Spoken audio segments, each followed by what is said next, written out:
Hello friends, welcome to my channel.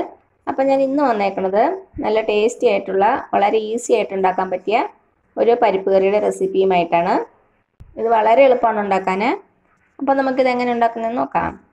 അപ്പോൾ നമുക്ക് നമ്മുടെ ടേസ്റ്റി ആയിട്ടുള്ള നല്ല ഈസി ആയിട്ടുള്ള പരിപ്പ് കറി ഉണ്ടാക്കാൻ തുടങ്ങാം.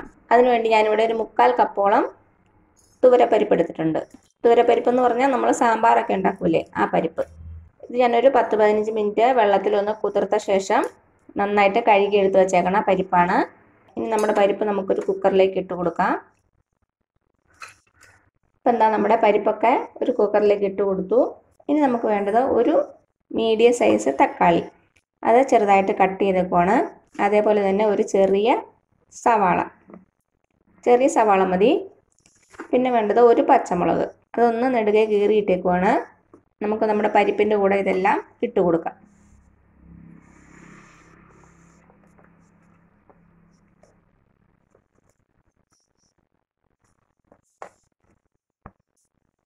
ഇനി നമുക്കിതിലേക്ക് ഒരു 1/2 ടീസ്പൂൺ മുളക് പൊടി ചേർത്ത് കൊടുക്കാം.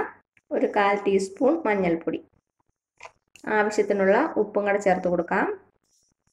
ഇതിലേക്ക് ഇനി നമുക്ക് പരിപ്പ് വേവാൻ ആവശ്യമായിട്ടുള്ള വെള്ളം ഒഴിച്ചു കൊടുക്കാം. ഇപ്പം എന്താ ആവശ്യത്തിന് വെള്ളം ഒഴിച്ചു കൊടുത്തു. ഏകദേശം ഒരു 2 കപ്പോളം വെള്ളം ചേർത്തിട്ടുണ്ട്. ഇനി നമുക്ക് അടച്ചു വെച്ച് മീഡിയം ഫ്ലെയിമിൽ 1 അല്ലെങ്കിൽ 2 വിസിൽ.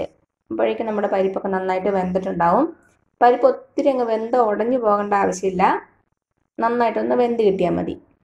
ഇനി നമുക്ക് നമ്മുടെ കുക്കർ അടച്ചു വെച്ച് കൊടുത്ത് മീഡിയം ഫ്ലെയിമിൽ 1 അല്ലെങ്കിൽ 2 വിസിൽ. അപ്പം നിങ്ങളുടെ കയ്യിലുള്ള പരിപ്പിൻ്റെ വേവ് അനുസരിച്ച് വിസിലിന് വ്യത്യാസം വരും, അതൊന്ന് ശ്രദ്ധിച്ചോണം. അപ്പം എന്താ നമ്മുടെ കുക്കർ അടച്ചു വെച്ച് കൊടുത്തു. അപ്പോൾ ഇത് ഇവിടെ ഇരുന്ന് വേവട്ടെ, അതുവരെ നമുക്ക് വെയിറ്റ് ചെയ്യാം.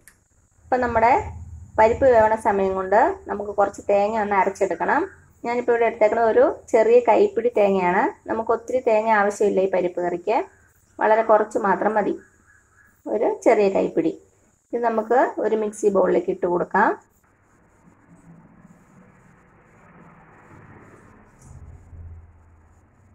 ഇനി ഇതിലേക്ക് നമുക്ക് കുറച്ച് വെള്ളം ഒഴിച്ചു കൊടുത്ത് നല്ല ഫൈനായിട്ട് അരച്ചെടുക്കാം. കുറച്ച് വെള്ളം ഒഴിച്ചാൽ മതി, ഒത്തിരി വെള്ളം ഒഴിച്ചാൽ അരയ്ക്കാൻ പ്രയാസമായിരിക്കും. നമ്മൾ കുറച്ച് തേങ്ങയിൽ എടുത്തിട്ടുള്ളൂ. ഇതാ നമ്മുടെ തേങ്ങ നല്ല ഫൈനായിട്ട് അരച്ചെടുത്തു. ഇനി ഇതിവിടെ ഇരിക്കട്ടെ. ഇപ്പം എന്താ നമ്മുടെ കുക്കറിൽ നിന്ന് 2 വിസിൽ വന്നപ്പോൾ ഞാൻ തീ ഓഫ് ചെയ്തു. ഇപ്പം ഇതിൻ്റെ പ്രഷറൊക്കെ പോയിട്ടുണ്ട്. നമുക്ക് തുറന്നു നോക്കാം. ഇതാ നമ്മുടെ പരിപ്പൊക്കെ നന്നായിട്ട് വെന്തിട്ടുണ്ട്. വെന്തങ്ങ് കുഴഞ്ഞു പോയിട്ടുമില്ല. ഈ ഒരു പരുവത്തിലാണ് നമുക്ക് പരിപ്പ് കിട്ടേണ്ടത്. ഇനി ഇതിലേക്ക് നമുക്ക് നമ്മുടെ അരപ്പ് ചേർത്ത് കൊടുക്കാം. അപ്പോൾ ഇതിൽ വെള്ളം കുറവല്ലേ, അപ്പം നമുക്ക് ആവശ്യത്തിനുള്ള വെള്ളവും കൂടെ ചേർത്ത് കൊടുക്കാം.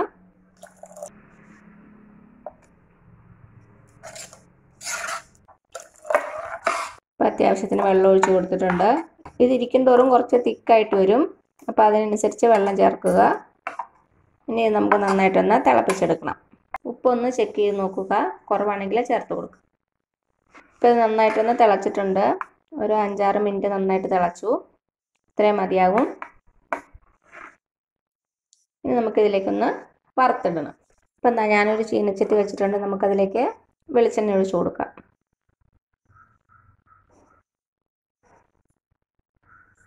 എണ്ണ ചൂടാകുമ്പോൾ ഇതിലേക്ക് 1 ടീസ്പൂൺ കടുക് ചേർത്ത് കൊടുക്കാം.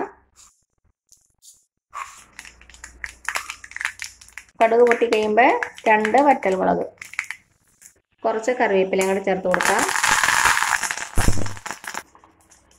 ഇനി നമുക്ക് നമ്മുടെ കറിയിലേക്ക് ഒഴിച്ചു കൊടുക്കാം. നന്നായിട്ടൊന്ന് മിക്സ് ചെയ്ത് കൊടുക്കുക.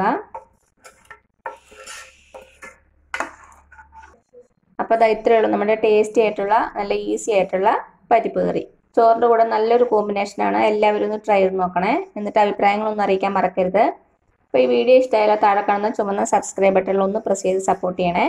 അപ്പോൾ അതിന് തൊട്ടടുത്തൊരു ബെല്ലൈക്കൺ വരും, അതും കൂടെ പ്രസ് ചെയ്ത് ഓൾ എന്നുള്ള ഓപ്ഷൻ കൊടുക്കുക.